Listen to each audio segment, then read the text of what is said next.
J'ai un parcours qui a été différent très très vite, puisque je suis né dans une famille où il y a eu enfin, j'ai grandi avec le handicap mental. Je pense qu'effectivement c'était ma différence qui me poussait à avoir cette ambition-là, et qui était mal exprimée, mal compris par les autres, mais aussi par moi-même. J'ai mis du temps à comprendre qui j'étais réellement. Bonjour et bienvenue dans ce nouvel épisode du podcast La Trêve, dans lequel on parle de paix intérieure. Aujourd'hui, on va parler de faire la paix avec sa différence, de reconnaître ce qui fait de nous qui on est et d'avoir le courage de l'assumer pour pouvoir l'exprimer. Le thème de cette première saison du podcast, c'est oser être soi, et oser être soi, c'est avant tout oser être différent. La question du jour, c'est pourquoi embrasser votre différence peut changer votre vie. On peut y répondre de plein de manières, et pour faire suite à l'épisode précédent, j'avais envie de vous proposer d'étudier cette question sous le prisme de l'entrepreneuriat. Pour ça, j'ai choisi d'inviter Clément Elino, fils de thérapeute, homme utopiste et entrepreneur optimiste. Vous verrez, cette conversation va résonner pour vous si vous avez du mal à sortir du cadre, si vous vous sentez souvent trop ou pas assez, et notamment si vous cherchez à aligner votre activité de thérapeute avec votre identité profonde. En tous les cas, j'espère que cette interview vous aidera à faire un pas de plus sur votre chemin de paix intérieure. Et je vous souhaite une très belle écoute. Je suis Caroline, une guerrière qui voit la vie comme une grande aventure qui n'est pas toujours facile, mais qui n'a pas forcément à être un combat. Pour moi, c'est un voyage vers et avec soi. Dans ce podcast, je vous partage cette vision en portant ma casquette de sophrologue et coach holistique. Vous trouverez des réflexions, des pratiques et des interviews pour explorer ensemble des clés pour faire la paix avec la vie. Parce que je pense que c'est la clé de l'équilibre intérieur. Et la première étape d'un processus de paix, c'est la trêve. Ici, je vous invite à faire une pause pour, au fil des semaines, faire la paix avec vous-même et voir le monde sous un autre angle. Alors rejoignez notre communauté de guerriers et de guerrières pacifiques, abonnez-vous et faites de ce moment votre trêve.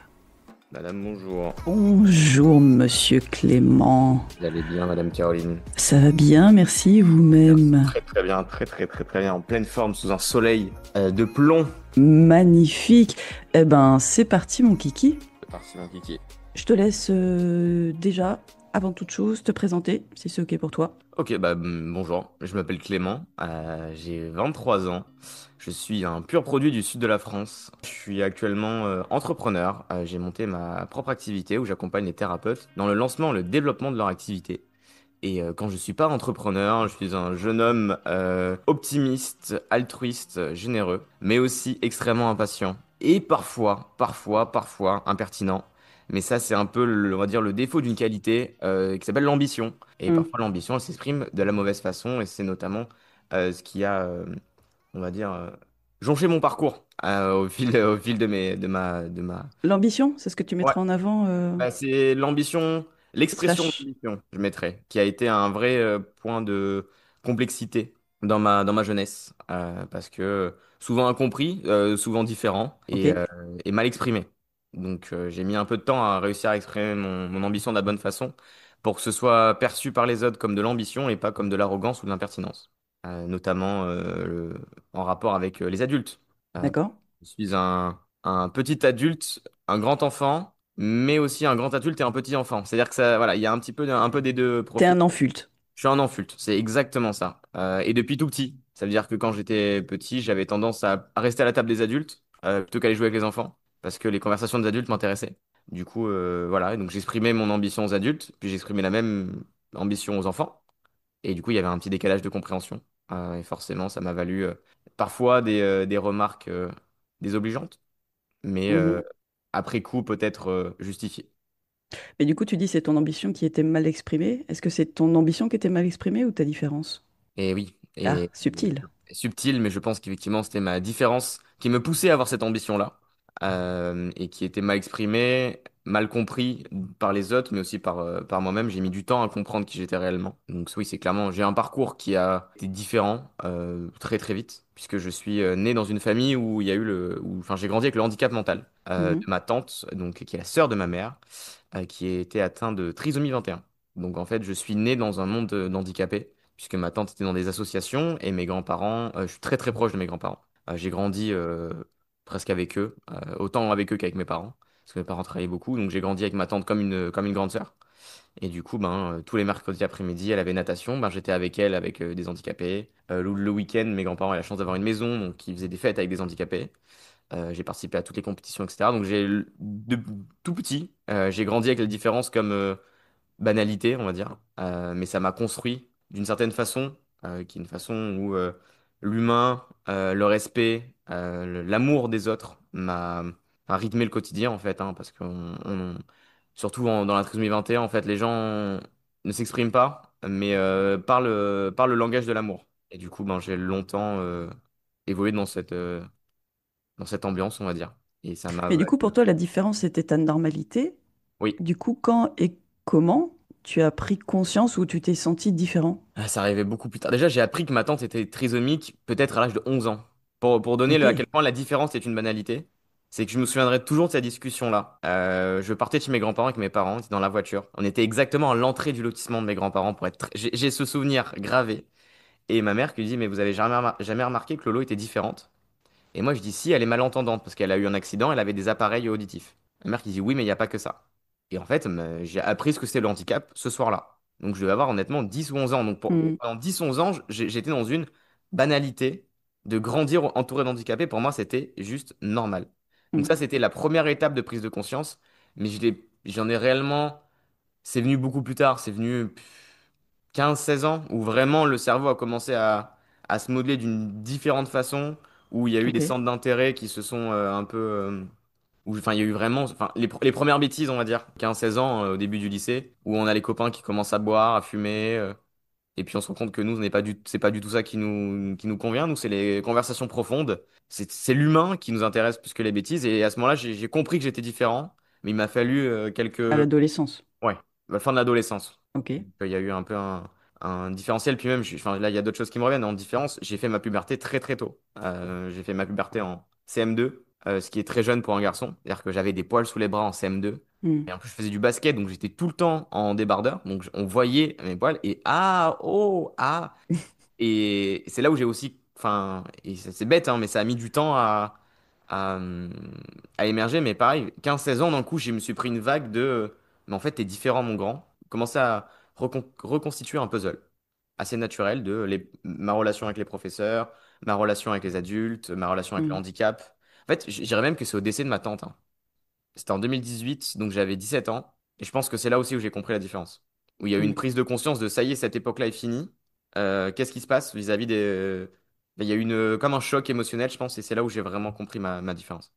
Et du coup, c'était quoi ton lien par rapport à cette différence? Est-ce que pour toi c'était un problème? Est-ce que c'était OK? Est-ce que tu l'as vu comme une faiblesse? Est-ce que tu l'as tout de suite vu comme une force? Est-ce que... J'ai eu la chance d'être très bien entouré par mes parents. Je crois qu'avoir une mère thérapeute, ça sert. Puis Ah, moi, c'était une de mes questions, ça. Qu'est-ce que ça fait voilà. de grandir du coup dans ce cadre-là? On en discutera après, mais c'est marrant. Surtout quand il y a l'évolution, il y a le switch qui a eu lieu. Mais la réalité, c'est que j'ai tout de suite compris que c'était une force. Parce que j'ai vu enfin, même encore aujourd'hui, je vois ma famille versus la famille des autres. Et pour rien au monde, j'échangerai ma famille contre celle des autres. On est tous fusionnels, on s'appelle, enfin, on est fusionnels, mais on respecte nos vies privées. Mhm. Et honnêtement, pour moi, c'est ma plus grande force, c'est ma famille. C'est très Du compliqué. coup, pardon, je te coupe, mais si je comprends bien, pour toi, la force ou la différence principale que tu portes, peut-être que tu exprimes ou qu'il y a dans ta famille, c'est l'amour, c'est le fait de s'exprimer par l'amour. C'est La quoi la grande proximité. différence? C'est la proximité qu'on a. On est fusionnel, c'est-à-dire, enfin, ma mère, c'est ma meilleure amie, quoi. Ma mère, c'est ma meilleure amie, mon père, c'est mon meilleur pote. Voilà, je peux parler de tout sans tabou. Je sais pas si c'est une différence, parce toutes les familles sont différentes. On a tous des façons de vivre nos familles différemment. Moi, je vois des amis, ils sont pas spécialement proches de leurs parents, mais ça leur convient. Oui, c'est pour ça que je te pose cette question. En quoi tu considères, encore une fois, si à un moment donné c'était ta normalité, quand il y a eu ce switch de dire, tiens, finalement, peut-être que je vois le monde différemment que d'autres personnes, c'est quoi ce différemment? ça, Les lunettes que tu portes, elles sont de quelle ouais. couleur symboliquement? Bah, je pense que c'est un prisme qui me permet de voir toutes les couleurs d'une personne. Parce Ok. que j'ai vite compris le regard des autres, le jugement. Parce que forcément, quand on se balade sur la promenade des Anglais avec au bras une personne handicapée, et c'est visuel, c'est-à-dire que c'est un handicap qui est visible, quelqu'un qui a atteint le trisomie 21, enfin, physiquement, ça se voit. Hmm. Et du coup, le regard des autres, le jugement, c'est-à-dire que on sentait le jugement. Ah, mais qu'est-ce que c'est? Enfin, Même moi, j'ai eu des réflexions de copains qui me disaient, elle est bizarre ta tante. Bah non. Enfin, pour moi, c'est normal. Donc, il y a eu Mm. un décalage. Et du coup, je pense que une de mes grandes différences familiales, c'est que la capacité à prendre une personne dans sa globalité, sans juger Ok, son histoire et sans juger ce que moi je dis, ce qui se passe quand la porte se ferme. C'est-à-dire qu'on va dire, on a tous plusieurs visages. On a le visage seul, on a le visage à deux, le visage dans un groupe, on va dire. La réalité, c'est que très peu de mes amis connaissaient mon histoire. Ils l'ont d'accord. découverte, en fait, au décès de ma tante, quand j'ai dû m'absenter une semaine parce que je ne pouvais pas faire autrement, parce que ma famille était en train de partir, enfin, on était vraiment dans le... Et j'ai dû expliquer le pourquoi du comment, et il y en a qui ont dit, ah, tu as une tante trisomique. Et du coup, j'ai dit, bah oui. Ah, mais on savait pas, parce que les petites blagues, quand on est plus jeune, ah, t'es un mongol, Mm. les gens ne savaient même pas l'impact que ça avait sur moi. Le côté, ah, mais espèce de triso, c'était une insulte banale, entre guillemets, à mon époque, mais pour moi, c'était des coups de poignard, quoi. Mais ouais, j'avais cette différence très vite de comprendre que pas le jugement, c'est mal, ça fait un peu phrase toute faite, mais je dirais ouais, l'importance de prendre une personne dans sa globalité pour comprendre réellement qui elle est. Et du coup, tout à l'heure, on disait c'est peut-être ta différence ou ta différence de vision qui était peut-être plus difficile à exprimer que l'ambition. Oui, oui, oui, parce que il y a d'autres problématiques au milieu, c'est que j'ai été diagnostiqué précoce très tôt, une facilité d'apprentissage assez importante, donc j'ai jamais travaillé je faisais quasiment jamais mes devoirs, et j'avais quasiment tout le temps des très bonnes notes. Mais ça a énervé beaucoup de professeurs. Quasiment une année sur deux, j'avais des conflits avec une instit. Je me souviens en CE1, j'étais le bouc émissaire de mon instit. Dès qu'il y avait il y avait du bruit dans le couloir. C'était moi qui faisais du bruit dans le couloir. Et c'était moi qui prenais une punition pour le lendemain. Et je levais la main pour proposer une réponse au tableau. Elle était fausse. Elle faisait applaudir toute la classe. Là, je suis tombé sur des spécimens un peu Ah particuliers. oui, quand même. Ah oui, non, voilà. Une J'ai belle humiliation. une belle humiliation, mais vécu. Enfin, c'est dur. Mais en séance, je me rendais pas compte. C'est après coup, je me dis, waouh. Et en fait, juste, elle ne m'apprécie pas parce que elle n'arrivait pas à me comprendre. Parce qu'après, Mm. je grandis, elle mûrit dans sa profession. Des événements de vie font qu'on est amené à se retrouver autour d'événements dramatiques. Mais bref, sur Story. Mais après coup, elle m'a appris en fait, elle me comprenait pas. C'est ça qui l'a dérangé énormément. Elle n'arrivait pas à me cerner, elle n'arrivait pas à me faire apprendre à sa façon parce que j'apprenais de la mienne et ça la dérangeait énormément. Et du coup, ben, il y a eu ce décalage. Et en fait, j'ai subi ce décalage plusieurs fois. Pareil, en sixième, enfin, j'étais au fond de la classe en cours de français contre une armoire parce que la prof ne voulait pas me voir. Il y avait personne qui levait la main, je levais la main. J'avais scotché deux règles pour qu'elle me voie parce que j'estimais qu'elle me voyait pas vu que j'étais au fond de la classe. Un peu impertinent. Ben, jusqu'à que mes parents aient la voir et expliquent le pourquoi du comment. Et l'année suivante, mon pire cauchemar a eu lieu. Je l'ai eu une nouvelle fois en cours. Mais en fait, c'était sa dernière année avant sa retraite. Et il y a eu un switch. J'ai mûri, elle a compris. Et j'ai fini avec mon bulletin de troisième trimestre. C'était bon, Clément, merci pour ces 2 années. Vous êtes l'un des plus beaux cas de ma carrière. K. Et là, j'étais en mode, oui, K. Mais l'évolution, après qu'on on en avait discuté, mais elle m'a dit l'évolution, la maturité. Mais donc voilà, j'ai été rapidement une vision différente de l'école. Enfin, je révisais jamais. J'étais le gars qui débriefait Je pense que j'étais un peu le gars qui énervait. Parce que en sortant, j'avais un pote qui était un peu comme moi et on débriefait le contrôle tout de suite. Donc c'est vraiment quand les personnes n'ont pas envie de reparler du contrôle, non reparler du contrôle, on comparait nos réponses. Mm. Et en fonction, bah, on estimait nos notes. Et on partait, on était tranquille, voilà, bon, ça fera 18. Bon, on avait entre 17 et 19 et ça m'a un Mm. peu. Et du coup, quand j'exprime mon ambition, je l'exprime pas de la bonne façon. J'avais un peu ce côté de ouais, je suis meilleur que X et ça coinçait quoi. Ça coinçait beaucoup. Mais encore une fois, c'est peut-être juste l'expression de la différence. C'est peut-être ton impertinence, c'est une manière de dire je suis là, j'existe, en fait. Ah Et oui. peut-être que j'existe dans ma différence, mais je suis là et du coup, je tape du poing sur la table. Je tape du poing sur la table, ça peut amener ou s'interpréter comme de l'ambition. Du coup, à dire ok, j'y vais, je suis là, je le crie au monde. Ah, mais c'était après coup, Hmm, c'est totalement ça. ok. Honnêtement, après coup, c'est ça. Enfin, c'est juste, je ne savais pas exprimer de la bonne façon et ça m'a valu des pertes d'amitié. Hmm, Parce que j'avais un peu cette facilité à dire à des amis, oui, je suis meilleur que toi. hmm, Et on le dit pas. Enfin, c'est la façon. Je pouvais pas l'exprimer comme ça. Mais en fait, j'étais pas meilleur. J'étais différent. oui, Mais je savais pas l'exprimer. ouais. Et le jour où où j'ai mûri pour le comprendre et l'exprimer, ma vie a changé. J'ai rencontré les bonnes personnes. Euh, Alors, comment ça s'est fait? Ouais, vas-y, raconte ton parcours. C'est quoi les déclics et... alors, il y a eu deux déclics, hein. Il y a eu le décès du coup de ma tante, qui m'a fait mûrir assez vite. Et la mort, c'est ça, ok, la mort, ça existe. Et il y a eu un peu tout un premier process dans la tête. Et en terminale, donc l'année suivante, je perds mon meilleur ami dans un accident de moto. Rebelote. Mais là, c'est pareil, c'est pas normal. C'est la mort d'un gars qui a mon âge, avec qui j'ai grandi. Son frère, c'est le meilleur ami de mon frère. Ses parents, c'est les meilleurs amis de mes parents. Perte de repères, et remise en question de j'ai vécu ça, qu'est-ce que ça m'a appris?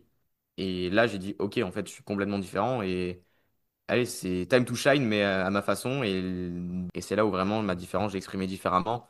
Je disais plus C'est que... la confrontation à la mort quelque part qui t'a amené à t'approprier la vie et ta place. Je sais pas si c'est Mm. le côté de la mort à ce moment-là qui m'a interpellé, mais c'était plus le côté, j'ai l'impression d'avoir été obligé de grandir rapidement D'accord? pour apprendre à gérer seul les événements. Parce que j'étais très très entouré, mais je l'ai vécu, les deux événements, enfin, surtout la mort de mon meilleur ami, je l'ai vécu, j'ai l'impression d'avoir vécu seul. Mm. Alors pas du tout, mes parents étaient plus que présents, mais c'était moment, enfin. Beaucoup de rage en moi. Je me souviens avoir cassé mon ordinateur parce que je devais réviser mes euros de bac à ce moment-là, une semaine après. Donc pour moi, c'était inimaginable. Et Mm. beaucoup de nerfs, comme une obligation, j'ai vécu vraiment comme une obligation de grandir et devenir adulte. Je sais pas dans quel. Peut-être pour gérer la mort, justement. Mhm. Et je pense que le fait de me pousser naturellement à grandir, ben, il y a eu cette prise de recul sur, ok, t'es différent, mais. Enfin, je me souviens m'être excusé à certaines personnes en disant, j'ai jamais voulu te faire du mal en disant enfin, en disant certaines choses, je sais que je t'en ai fait, mais plutôt à l'inverse, c'est juste que j'ai pas su t'exprimer ce que je ressentais. Mm. Donc il y a un peu un côté en plus aussi hypersensible, enfin, il y a eu un peu un poteau rose sympathique, un petit package, mais je pense que ouais, c'est cette obligation de grandir et de mûrir qui m'a fait comprendre certaines choses. Ok. Et comment ça t'a amené à devenir entrepreneur? Est-ce que du coup, ce sont ces déclics-là qui t'ont amené assez rapidement jusque-là, ou est-ce qu'il y a eu d'autres choses qui ont mûri entre-temps et de quelle manière? Très bonne question. Très très bonne question. Là, En vrai, je pense que j'ai toujours dû entreprendre à ma façon. Vu que j'étais différent à l'école, j'ai dû apprendre différemment. J'ai dû, enfin, j'ai tout de suite eu ma propre façon d'apprendre, ma propre façon de faire les choses. Mhm. Et du coup, je pense que ça naturellement, enfin, j- j'ai la chance d'avoir un père chef d'entreprise aussi.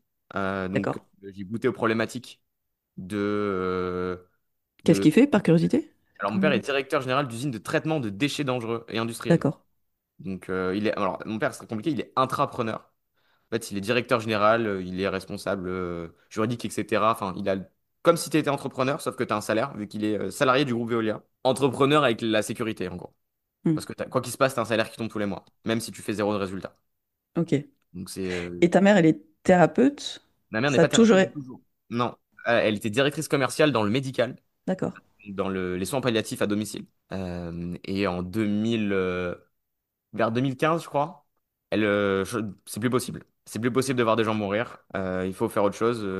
Elle a toujours eu cette fibre dire de thérapeute au fond d'elle et elle décide enfin de la laisser s'exprimer. J'ai baigné là-dedans, du coup, entouré aussi de chefs d'entreprise. Ok. Dans les amis de mes parents, il y a un peu cette reproduction sociale. Puis j'ai toujours eu cette envie de changer le monde. Enfin, depuis petit, j'ai du mal avec l'injustice. Ça m'a valu pas Mhm. mal de punitions d'ailleurs, et pas mal de problèmes avec les profs parce que j'estimais que oui, il y avait une personne qui avait triché, mais c'était pas la seule. Donc elle devait pas être la seule à être punie. Donc j'étais un peu l'avocat Mhm. du diable.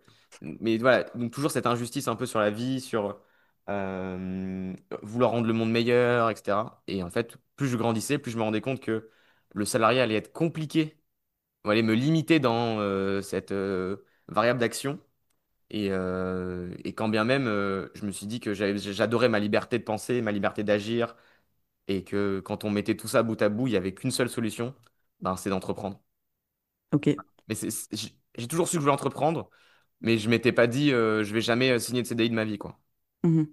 Puis en fait, j'ai juste petit à petit j'ai grandi, j'ai laissé les choses s'exprimer et j'ai dû faire un choix quand j'étais en école de commerce et j'ai goûté rapidement à travers des stages au salariat, à travers notamment je faisais de la finance et à quel point c'était dénué de sens selon moi et l'impact de la finance était pas au niveau que ce que j'imaginais, etc.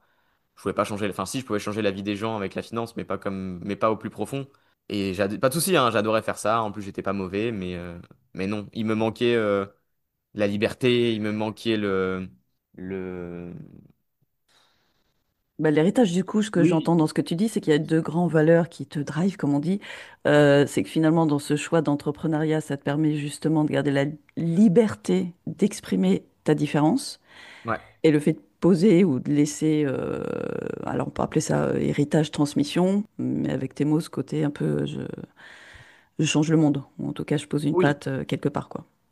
C'est marrant que tu dis ça. Il y a 3 jours, je me suis fait une réflexion parce que mon grand-père va pas très bien et moi, enfin, on commence à se demander quand est-ce qu'il va. C'est pas beau dit comme ça, mais on sent qu'on arrive sur un bout de course, on va dire. Mhm, Et tu vois, on discutait du coup de ça avec mes parents et bref, on se remémorait un peu l'histoire de mes grands-parents. Et en gros, ils ont pu avoir un impact sur leur vie, sur nos vies, même sur la vie de plein de personnes, etc. Et mhm, je me suis dit, en fait, à quoi ça sert de vivre si tu laisses pas d'impact? Et ça m'a permis de comprendre aussi l'envie d'entreprendre. Et c'est pour ça que le parallèle est beau avec ce que tu viens de dire. C'est vrai, j'ai envie de me dire, putain, merde, on n'a qu'une vie, on est là 80 balais sur une planète, mais à quoi ça sert si on laisse pas une trace quelque part, quoi? Une trace mhm, d'impact positif, parce que forcément, je peux m'amuser à aller tuer le président de la République. Bah, je vais laisser une trace, mais c'est pas la trace qu'on veut laisser sur le papier. Moi, j'ai plutôt une trace positive et je me dis qu'en aidant d'autres personnes, en ayant l'impact que j'ai avec ma boîte, et ben naturellement, ben, je laisse ma petite trace, quoi.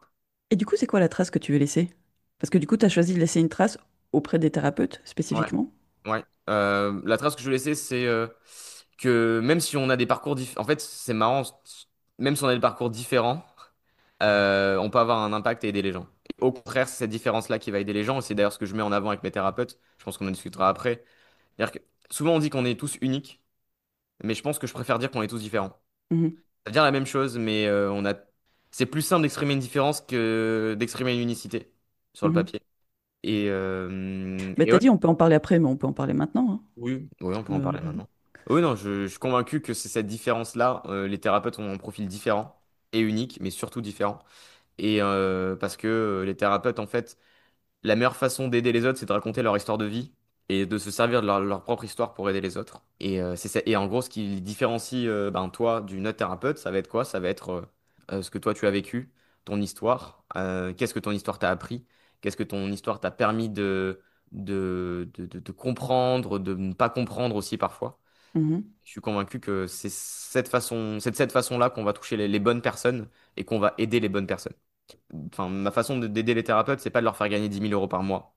mhm. Parce que la réalité, c'est que si elles voulaient gagner 10 000 € par mois, elles auraient fait un autre métier.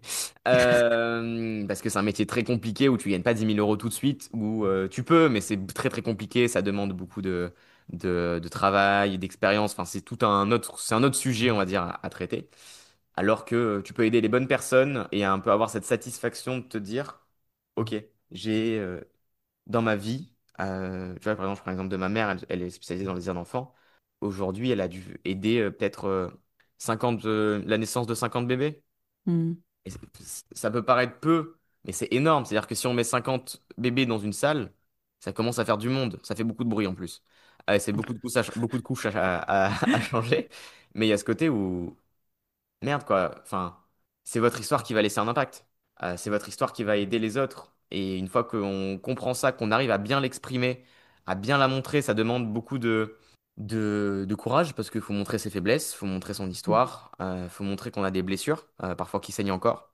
Mais en fait, c'est ces blessures-là qui vont parler et c'est ces blessures-là qui vont permettre d'aider. Moi, j'écoutais. Faut savoir que j'adore les citations. Voilà, j'adore les petites expressions et les citations. Allez, citation du jour. La citation du jour, c'est l'intimité est universelle. Donc en fait, dans ton intimité, tout le monde va se reconnaître parce qu'on va être capable d'aller chercher des bribes de notre histoire dans ton histoire. Et en comprenant ça, on va naturellement être attiré par toi et par ce que tu proposes. Je pense que ma façon d'accompagner les thérapeutes, quand j'y pense en discutant avec toi, ben, c'est l'expression de moi, ma différence. Ben, je veux que les autres enfin, toute façon, tout part de soi, on revient toujours à toutes tes Ah, projections de soi-même. Mais bien finalement, sûr. ce que tu dis, c'est plus tu cherches toi à exprimer ta différence, ou le fait que toi tu cherches à exprimer ta différence, c'est cet héritage-là aussi que tu as envie de poser, de partager, et de crier au monde et de dire aux gens, mais embrassez votre différence. Ah oui, mais clairement. Moi, j'ai discuté encore hier avec une thérapeute. Je dis, écoute, au bout d'un moment, basta, on va arrêter. Je lui dis, t'as une histoire forte, ok? T'es naturopathe, t'es une ancienne obèse, mais mets ton histoire en avant. Voilà. Enfin, il faut arrêter de se cacher derrière certains. Les gens ont envie de savoir, en fait. Parce que, un, il y a un côté malsain, de savoir ce qui se passe dans la chambre d'à côté, mais aussi ce côté de, ben, en fait, si elle l'a fait, je peux le faire. Et pour savoir ce qu'elle a fait, ben, il faut que l'autre exprime ce qu'elle a fait, en fait. Et, exprime sa différence. Et effectivement, cette expression de différence, c'est la clé de tout. Alors oui, je cherche un terme depuis tout à l'heure, ça demande pas une sensibilité, mais Formule-le avec d'autres mots, une on aimerait. capacité à se rendre vulnérable. Ça demande de la vulnérabilité Hmm, d'exprimer sa différence. oui, Et en fait, la vulnérabilité, c'est pas un défaut, c'est pas c'est un une gros force. mot. Exactement, au contraire. Soyez vulnérable avec les autres et on va vite se rendre compte que les autres vont mieux vous comprendre et vont encore mieux vous apprécier et vous aimer. J'aime bien cette définition de l'amour où être amoureux de quelqu'un, c'est être capable d'être vulnérable avec lui, Hmm. sans peur. Et je pense que enfin, c'est une de mes multiples définitions et citations autour de l'amour. Et en gros, plus on est vulnérable avec quelqu'un, plus on est capable de l'accrocher. Bah, surtout, plus on s'autorise à être soi. Là, pour le coup, Aussi. c'est reposant. Parce Oui, que, oui. Et là, on est un peu en trêve ou en paix avec nous-mêmes d'un coup, quand on voilà, est vulnérable, hein, si je peux me hashtag permettre. trêve. Donc, Oui, parce que tu as dit tout à l'heure, faut arrêter de se cacher. Et du coup, j'avais envie de te demander pourquoi faut arrêter de se cacher. Alors, moi, j'ai ma réponse. Je me dis, bah, parce que se cacher, c'est épuisant et puis que pour le coup, on se coupe de la vie. Mais c'est quoi ta réponse à toi? ah, mais c'est à quoi ça sert de vouloir quelqu'un. Là, je repars sur la mort, mais à quoi ça sert avec quelqu'un d'autre en fait? Enfin, sois toi-même, c'est-à-dire que tu as une vie, pourquoi ne pas profiter pour être toi-même? Hmm. Pourquoi ne pas en profiter pour bah, juste être toi? Et oui, et t'as raison, c'est tellement reposant d'être soi en fait. Quand on arrive à être soi, ça y est quoi. Enfin, c'est une grande part du boulot. Et il y en a qui mettent 50 ans à être soi, enfin, pour être soi-même. Et pour revenir au côté pro, tu as le sentiment et ou la conviction que, en tant que thérapeute ou en tant qu'entrepreneur, quand on arrive à être soi, quand on est vraiment soi, c'est là qu'on arrive à développer son business? Ouais. Je l'ai découvert avec ma mère en premier. Le jour où elle a embrassé sa pratique avec son histoire, c'était plus la même personne et c'était plus la même activité.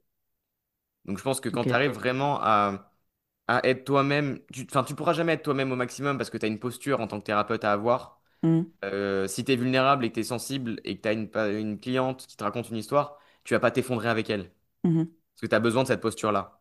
Par contre, tu peux lui transmettre ton histoire, tu peux parler de ton histoire, et c'est déjà des premiers pas pour être soi-même. Et en Mhm. fait, tu as toujours ta posture entrepreneuriale, toujours ta posture de thérapeute, mais par contre, quand tu arrives à vraiment exprimer 100% de ton histoire, 100% de tes défauts, de tes qualités, de tes épreuves, ça va parler aux gens. Et en plus, au-delà de parler aux gens, ça te construit une légitimité. Mhm. Parce que si tu l'as fait pour toi, tu es capable de le faire pour les autres. Parce qu'en fait, c'est beaucoup plus compliqué de s'appliquer les choses à soi-même que de les appliquer aux autres. Donner des conseils, c'est ce qu'il y a de plus simple, mais c'est s'appliquer les conseils, c'est un autre niveau. Donc, du moment où tu as réussi, toi, enfin, que les conseils que tu donnes sont issus de ta propre histoire, pour moi, ça construit ta légitimité et ça vient justement aussi effacer rapidement le syndrome de l'imposteur.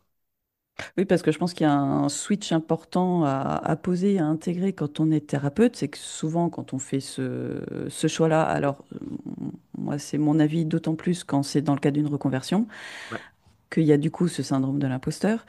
C'est qu'on on a cette grande casquette de thérapeute, mais qu'on a du mal à poser la casquette d'entrepreneur. Et que du coup, de vraiment se dire, ben oui, en effet, je gère un business. Et que se pose aussi la question du coup de se dire, mais j'ai le droit de gagner de l'argent. Tu disais tout à l'heure, peut-être qu'on ne fait pas ce choix-là si on a envie de gagner 10 cas par mois. Ok, pourquoi pas? Mais du coup, inversement, on pourrait dire qu'on a quand même le droit de gagner de l'argent. bien sûr. Parce que ça, c'est aussi une autre fausse croyance. Souvent, on se dit, tiens, je suis thérapeute, je suis là pour aider. Bah oui, mais tu es aussi entrepreneur ou Ah, mais entrepreneuse. bien sûr. Et tu vois, tu disais que c'est deux casquettes différentes. Et en fait, non. Pour moi, c'est la même casquette. Et une fois que tu comprends que c'est une seule et même casquette, Ouais. quand tu es thérapeute, oui, tu dois gagner ta vie, en fait. C'est bien d'aider les autres, mais qui va t'aider toi? Si tu gagnes pas d'argent, tu vas pas pouvoir te permettre d'aider les autres. En fait, c'est assez basique. Mhm. Si tu gagnes pas ta vie, tu vas faire autre chose, tu vas pas pouvoir aider les autres. Si tu gagnes Mm. ta vie, tu vas pouvoir faire ce que tu aimes et tu vas pouvoir aider les autres. Et c'est juste c'est presque un raisonnement mathématique en fait. Mm. Et c'est OK. Tu ne te fais pas payer pour le malheur des autres, tu te fais payer pour conseiller les autres à aller mieux. C'est pas un choix premier pour moi de faire ce métier-là pour gagner de l'argent.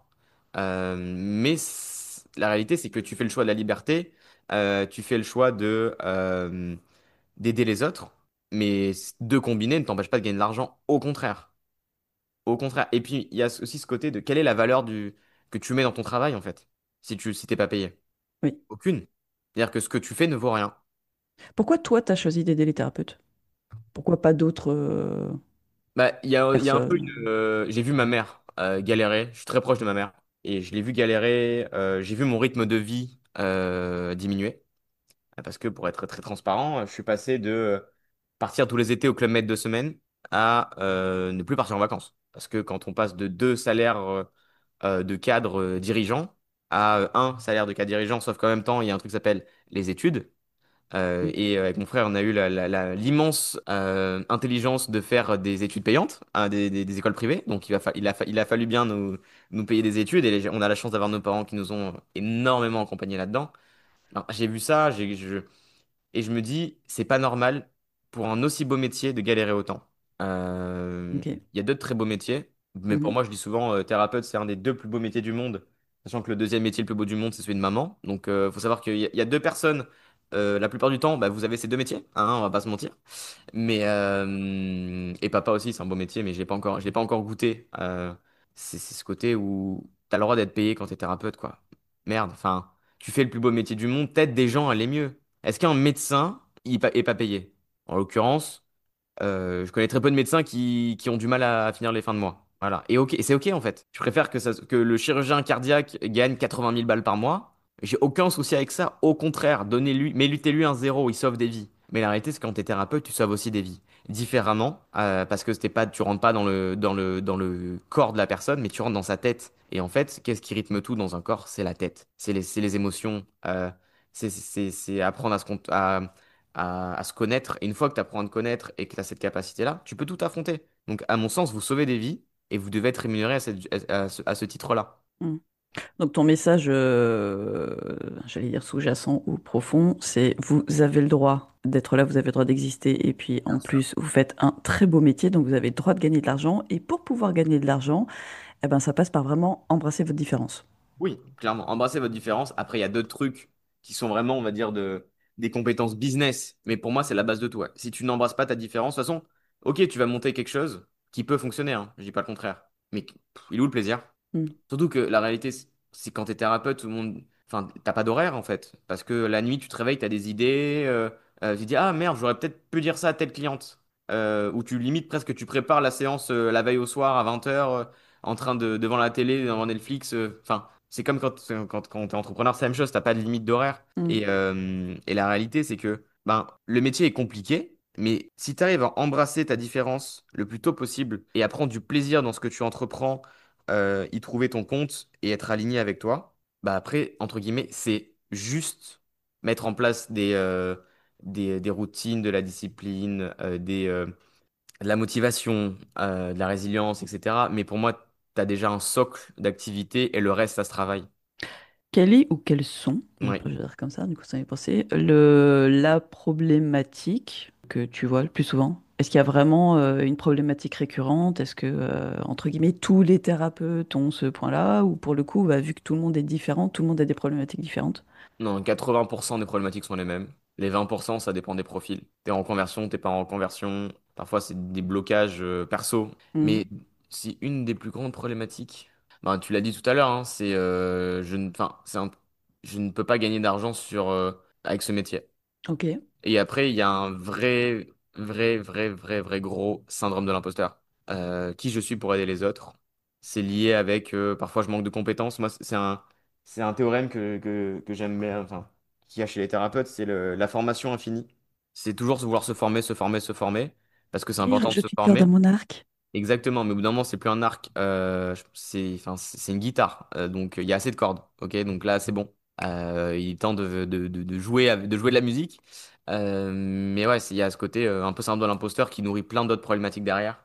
Enfin, une fois, je parlais avec une thérapeute, elle était hypnothérapeute, sophrologue, naturopathe. Elle faisait de l'EFT et des massages. Et elle avait quoi d'autre? Il y avait une sixième, je crois, il y avait le MDR et elle était spécialiste en micronutrition. Et j'étais en mode, c'est super! Et ça fait combien de temps que t'es lancé? Ça fait 5 ans. Et tu vis ton activité? Non. Et je lui ai posé une question, je me souviens, elle avait un. J'ai dû après m'expliquer pour pas qu'elle. Je lui ai dit, mais est-ce que tu as déjà essayé de gagner ta vie? Et elle m'a dit oui, je lui ai dit non. Elle m'a dit bah si. J'ai dit, mais t'as fait quoi? À part te former. Et là, il y a eu comme une prise de conscience. Et en fait, elle a juste passé 5 ans à se former. Et c'est top, hein. Mais moi, je dis toujours, vaut mieux avoir deux, trois cordes, allez, deux cordes à son arc, trois cordes à son arc. Et ok, ben on focus ces deux, trois cordes. Et dans 2 ans, tu as envie de te former sur un autre sujet, vas-y.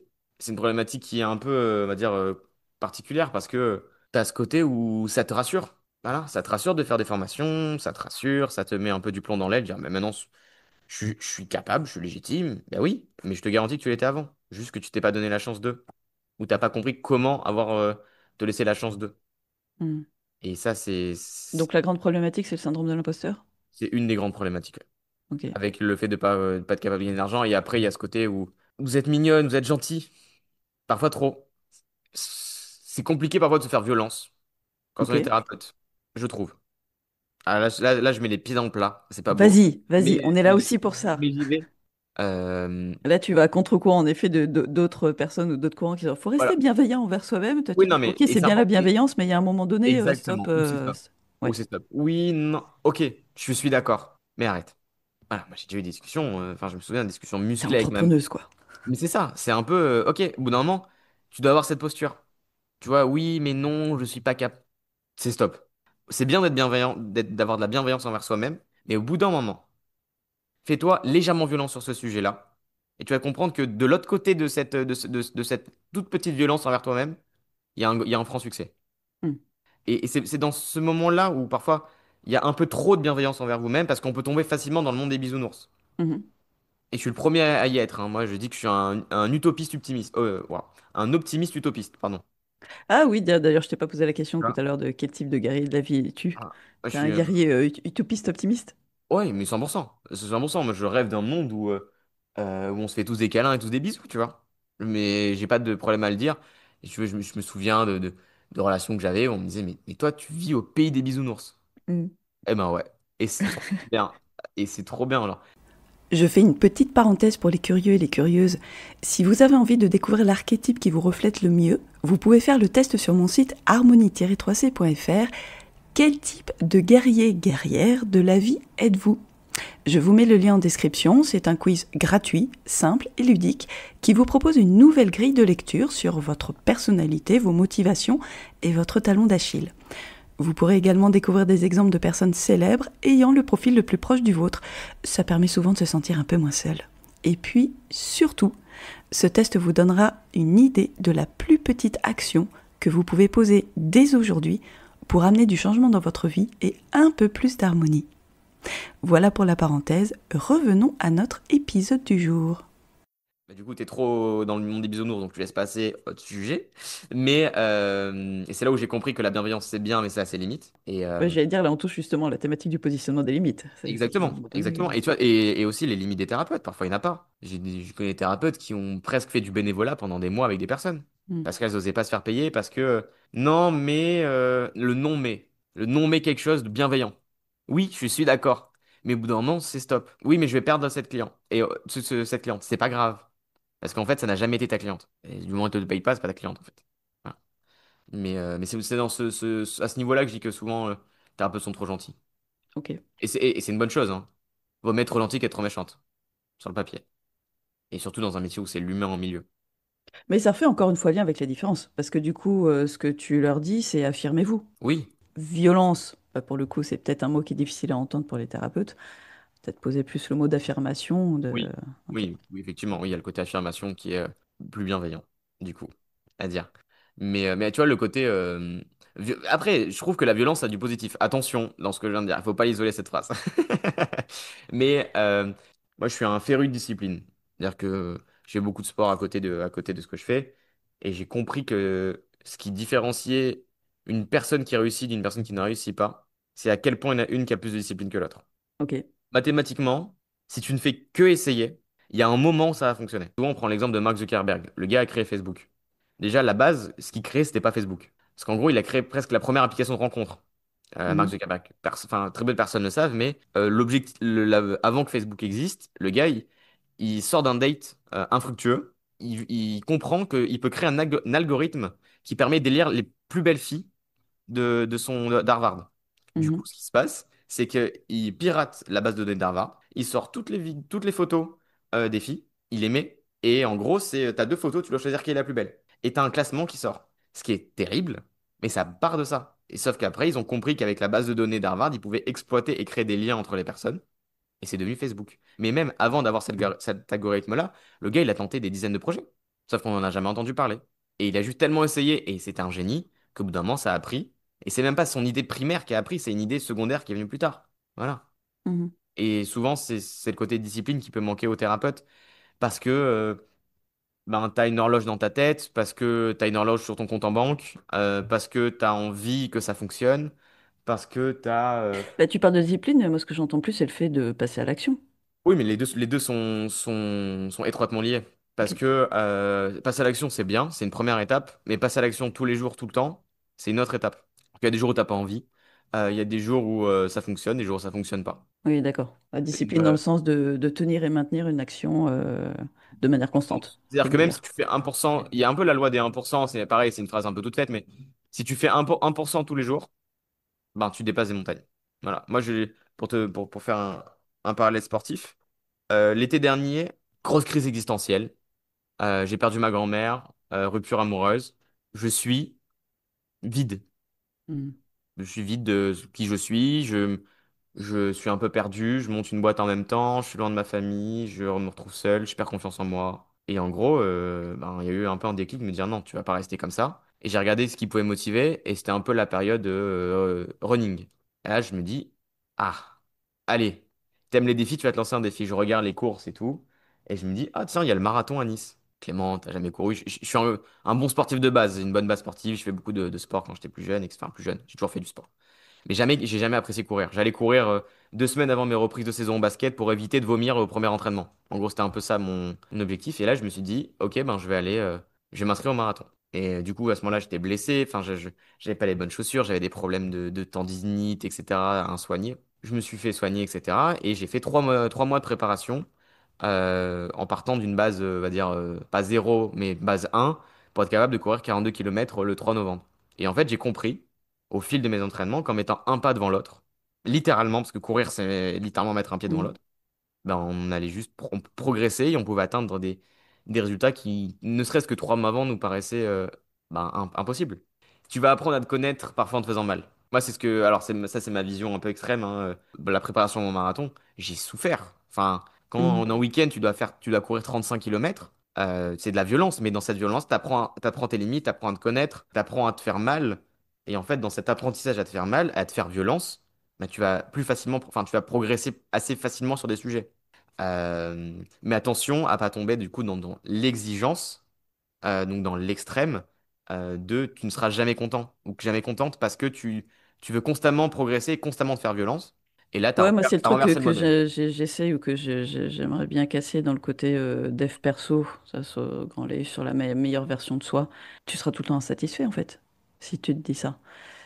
Du coup, je trouve que le C'est vrai? fait de faire de son mieux et d'être dans la vie et de bouger, c'est quand même différent. Enfin, je le vois de plus en plus comme ça que de chercher constamment la meilleure version de Oui. soi, quelque chose d'autre, quelque chose de plus grand, de toute façon, la transformation, l'évolution, elle se fait. La Oui.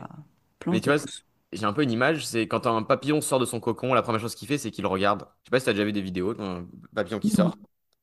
De l'image que j'ai, c'est il sort et en gros, en volant, t'as l'impression qu'il se tourne et qu'il regarde là où il était. Et Ok. c'est là où c'est important de. Oui, c'est super de vouloir toujours progresser, d'être la meilleure version de soi-même, mais parfois juste faire ce demi-tour, Mhm. regarder derrière, se dire ah ouais, ok. Ah, ah, non, non, là. Tu vois, moi, c'est sur ma boîte, je suis un éternel insatisfait. Je veux toujours plus. Mais sauf que la réalité, c'est que si je fais juste demi-tour, je regarde ne serait-ce qu'il y a 6 mois ou pire, il y a un an, que c'est pas ça, hein. C'est pas la même Mhm. personne. Honnêtement, on est loin. Et c'est là aussi l'importance de gratitude envers toi-même. Et parfois, on oublie que ça a Que ça bougé. bouge. Voilà. C'est vrai que moi, je le fais souvent dans mes accompagnements régulièrement, quand il y a des personnes qui reviennent au bout d'un certain nombre de séances où je repose, tiens, l'objectif d'accompagnement qu'on avait au départ, comment vous vous sentez, qu'est-ce que quoi? Ah oui, c'est vrai, ça a bougé. Ouais, ok. Je suis d'accord avec toi. Il y a des moments où c'est important justement d'appuyer sur pause et d'intégrer ce qui s'est passé et là où on C'est en dur, est. hein. Ouais. C'est dur de mettre pause, hein. Moi, Ah, ça s'apprend. j'ai la chance d'être très bien entouré.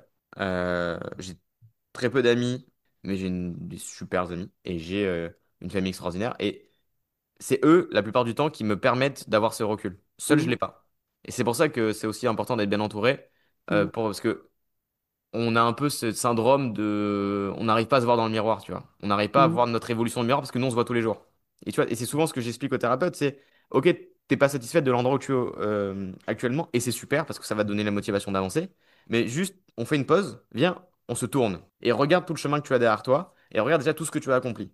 Ah oui, quand même. Il y a un an, t'étais où? Il y a un an, tu faisais quoi?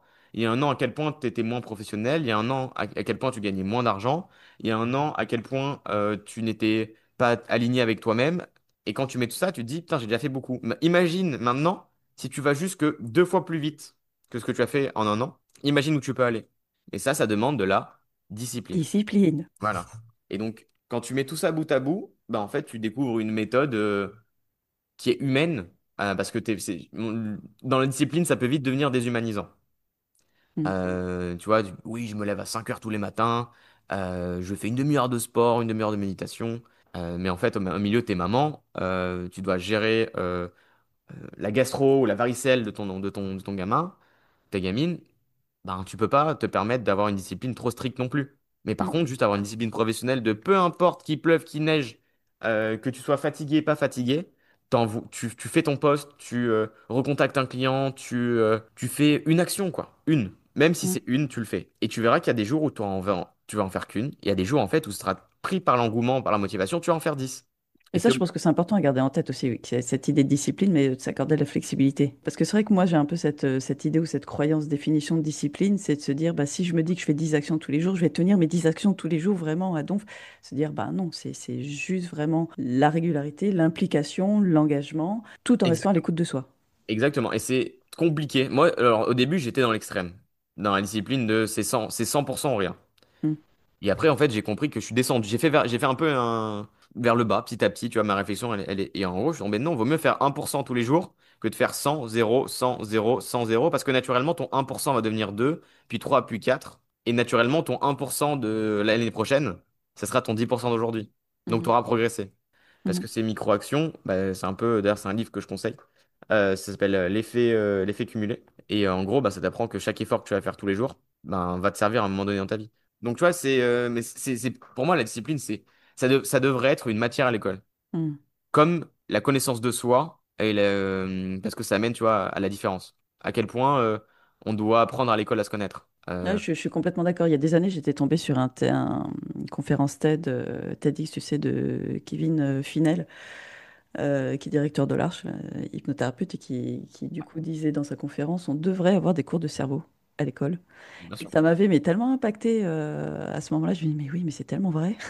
Ah, mais Ça serait... plutôt tu comprends, et c'est là où je suis profondément en gratitude d'avoir une mère thérapeute, c'est d'avoir très vite eu l'occasion de comprendre l'intelligence émotionnelle. Et Mm, même mon parcours, j'ai beaucoup de gratitude là-dessus parce que comprendre la différence, le handicap, ça fait réfléchir sur soi, ça fait réfléchir sur les autres. Depuis tout petit, mes parents nous ont, avec mon grand frère, laissé exprimer nos sentiments, mm. sans barrière. Mais justement, aller comprendre pourquoi on ressentait ça. Et en fait, j'ai compris ça. Et aujourd'hui, j'estime un peu avoir cette capacité, du coup, d'avoir une empathie plus pour comprendre les autres et de réussir à bien agir avec les autres parce que j'ai eu la chance très tôt d'avoir des cours de cerveau, C'était ta normalité, du qui coup. étaient ma normalité en plus. Mais qui, la vie m'a appris assez rapidement que c'était pas normal. Voilà, qu'il y avait un décalage et que, voilà, ce décalage-là, il est là, quoi. Et Mm, on peut rien y faire. Et ce décalage, plus il grandit, plus il s'appelle différence. mhm. Et c'est OK. Ouais.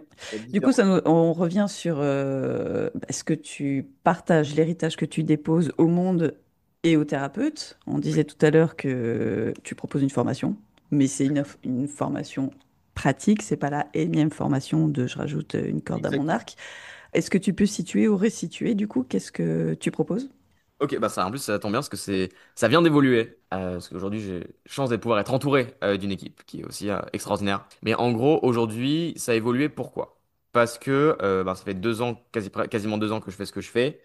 Et je me suis rendu compte de certains biais, de certaines. J'ai pu tester des façons de transmettre, des façons d'accompagner, des façons. Et en fait, j'ai mixé ça à mon profil. En gros, il y a un an, je travaillais depuis chez mes parents, dans le sud de la France, dans un merveilleux cadre avec une piscine, des chats, des trucs vraiment, il y a pire. J'ai pas à plaindre, hein. Mais en fait, j'étais seul. J'étais seul à vouloir développer mon activité. Je savais plus comment m'y prendre. J'avais des idées, mais c'était juste des idées. Je manquais d'énergie, je manquais de personnes comme moi. Et ce qui s'est passé, c'est que un jour, je reçois un message d'une dame qui s'appelle Irena et qui est startup manager dans un incubateur d'entreprise. Donc, pour resituer, un incubateur d'entreprise, c'est une association ou même une entreprise, c'est souvent des associations qui ont pour but d'accompagner des entrepreneurs dans la création de leurs projets ou le développement de leurs projets. Donc, tu as des incubateurs thématiques et moi, je suis allé dans un incubateur à impact. Et en gros, ils m'ont contacté, ils m'ont dit Clément, on pense que Terra Plus peut convenir à ce que nous on recherche. Est-ce que ça t'intéresse?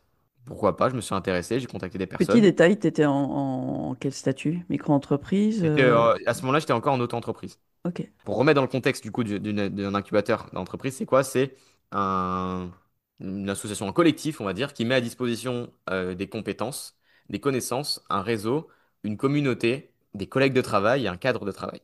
Et du coup, je suis rentré dans cette ça s'appelle Matrice, c'est à Paris. Big up à eux. C'est vraiment des personnes extraordinaires. Humainement, c'était une expérience folle. Mais du coup, tu rencontres d'autres personnes d'âges différents, d'horizons différents, qui veulent entreprendre avec des projets complètement différents, mais avec une volonté d'impact. Et donc, tous avec une différence. Donc ça m'a beaucoup, beaucoup, beaucoup aussi aidé.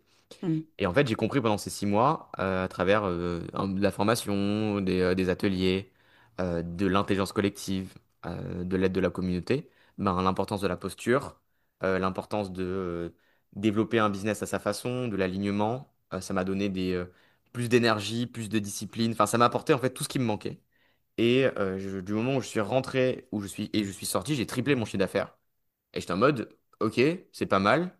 Mais est-ce que là, ce que je viens de prendre pour moi, je veux pas le pousser au thérapeute? Mhm. Parce qu'en fait, c'est des profils, on a un peu les mêmes profils, on a des personnes différentes qui veulent entreprendre. Et en adaptant honnêtement ce fonctionnement-là pour les thérapeutes, je me suis dit qu'il y avait un truc à aller chercher. J'ai regardé, ça n'existait pas. J'avais déjà des bases de un peu tout. Et je me suis dit, ok, bah du coup, je vais créer le premier incubateur à thérapeute. En fait, l'objectif, c'est de donner de la formation, du coaching individuel, du coaching collectif de proposer des partenariats, c'est-à-dire donner ben, un logiciel de comptabilité, de donner des réductions pour des assurances, de parler prévoyance, retraite, c'est des trucs qu'on oublie, mais quand on est auto-entrepreneur, c'est des choses qui ne sont pas prises en compte ou très peu prises en compte d'optimisation fiscale derrière s'il y a besoin, de l'accompagnement juridique, mais derrière c'est surtout aussi la puissance d'une communauté. Ben, l'objectif, et on est en train de finaliser, c'est de compléter, enfin de créer un écosystème complet pour les thérapeutes où on rentre là-dedans, on a de la formation, du coaching individuel, du coaching collectif, on a des partenariats aux besoins, et on a la communauté pour nous aider dans les victoires, dans les réussites dans les bons, dans les mauvais moments, l'événementiel en ligne ou de l'événementiel même en présentiel, et du coup d'avancer comme ça ensemble et de se motiver ensemble à changer le monde en fait. Parce que je suis convaincu que si on se rend compte que la copine y arrive, ben on peut y arriver. Voilà. C'est stimulant et quand j'ai mis tout ça bout à bout, en fait l'incubateur c'est juste le résultat de mon parcours, à la fois de vie, mais à la fois professionnel. Et c'est ça que j'en ai Ok. proposé aux thérapeutes et c'est ça qu'on propose depuis on va dire une grosse semaine maintenant. Ok. Qu'on commence à vendre depuis une semaine maintenant. Ok. Voilà. Il nous reste 3 minutes sur ces 3 minutes. Alors Ouais. peut-être que ça a été déjà dit et mis, ou alors peut-être qu'il y a une nouvelle info, mais si tu avais un message à déposer, à partager. Voter! Non. Je vais te faire un 3 en un. Je vais te faire un message pour tout le monde, un message pour les entrepreneurs et un message pour les thérapeutes. Mais Ok. tu vas, ça va se. Ça va glisser. Alors, est-ce que la différence est une force? Oui, clairement, la différence est une force, et je dirais même que c'est potentiellement notre plus grande force. Mhm. Et quand on commence à comprendre cette différence-là, se positionner vis-à-vis de cette différence, à l'accepter aussi, et à la vivre pleinement, la vie change, de Mhm. tout au tout. Notamment pour les entrepreneurs. Aujourd'hui, les personnes n'achètent plus un homme avec un H majuscule, donc un humain, qu'un service, parce que c'est ce qui fait la différence. Aujourd'hui, il n'y a plus rien de nouveau à créer, heureusement ou malheureusement. Par contre, il y a de la différence à créer, et cette différence, elle se crée à l'humain. Et c'est notre différence de notre propre humain qui va permettre justement de développer de nouvelles choses, et de Mhm. nouveaux sujets, et de nouvelles expertises. Et pour les thérapeutes, vous faites le plus beau métier du monde. Vous êtes des personnes différentes, naturellement. Donc, le meilleur conseil que je peux vous donner, montrez votre vulnérabilité, montrez vos épreuves de vie, montrer votre histoire et du coup montrer pourquoi vous êtes différente et en quoi cette différence va vous permettre d'aider vos clients à aller mieux ou à atteindre quelconque objectif en fonction de votre spécialité. Et une fois que cette base-là est posée, le reste, c'est des méthodes. Et si vous mettez ces méthodes avec un peu de discipline, il n'y a aucun monde où vous ne pouvez pas atteindre vos objectifs. Merci Trois pour en ce un. triple message. En un, le gel douche qu'on a tous, que j'ai eu beaucoup dans ma vie, puis un jour j'ai compris qu'il fallait plus l'avoir. Le fameux 3 en un. Visage, corps, cheveux. Bah là, c'était général, entrepreneur, thérapeute. Voilà. Parfait, merci. Dernier mot, question que je pose à tous mes invités en conclusion, et chacun étant différent, chacun ayant sa définition. C'est quoi pour toi la paix intérieure? La paix intérieure, c'est justement être capable de connaître sa différence, de la reconnaître et de savoir l'exprimer. Parce qu'une fois qu'on est en paix avec notre différence, on sera en paix avec beaucoup de choses. Hmm. Et on sera, je pense, en tout cas, un grand pas. On aura fait un grand pas vers notre paix intérieure. C'est aussi l'état où c'est OK. Hmm. Il s'est passé ça, c'est OK. C'est la vie, c'est comme ça, c'est OK. Hmm. Tu vois, c'est l'acceptation. Mais on revient un peu dans ce côté d'acceptation, mais c'est OK. Oui, c'est le fameux j'accueille dans Exactement. le dev perso ou thérapeutique. Super, merci beaucoup Bah, merci. pour ce chouette moment, pour ces échanges. Bah, écoute, avec plaisir, c'est Voilà, super cool. c'est du C'est plein le de trucs. premier. Ça y est, j'ai fait mon premier l'enregistrement de mon premier Ça y podcast. est, je t'ai défloré du podcast. Exactement. Défloré. Pas mal, je note. Je note. Si un jour j'ai une fille, il faudra que je comprenne que j'ai ce terme-là pour apprendre. Donc c'est beau. Parfait. Encore une fois, merci beaucoup. Bah, pas de Merci souci. pour ton temps. Bonne journée à toi, bonne journée à Merci. toute ton équipe. Bah, ce sera fait. Merci beaucoup. Merci Voilà. Clément. Pas de souci. À plus, À Caroline. Bonne bientôt. journée. Salut. Merci d'avoir écouté ce podcast. Si vous avez aimé, je vous invite à attribuer 5 étoiles, laisser un commentaire ou partager l'épisode à une personne qui pourrait en bénéficier. Si vous souhaitez aller plus loin, si vous souhaitez oser être totalement vous, découvrez mon accompagnement sur mon site harmonie-3c.fr. Et si vous avez envie de partager votre propre voyage de guerrier ou de guerrière de la vie sur son chemin de paix, contactez-moi, je serai ravie de vous accueillir sur ce podcast pour inspirer notre communauté. Parce que la paix est le chemin et non la destination. À bientôt!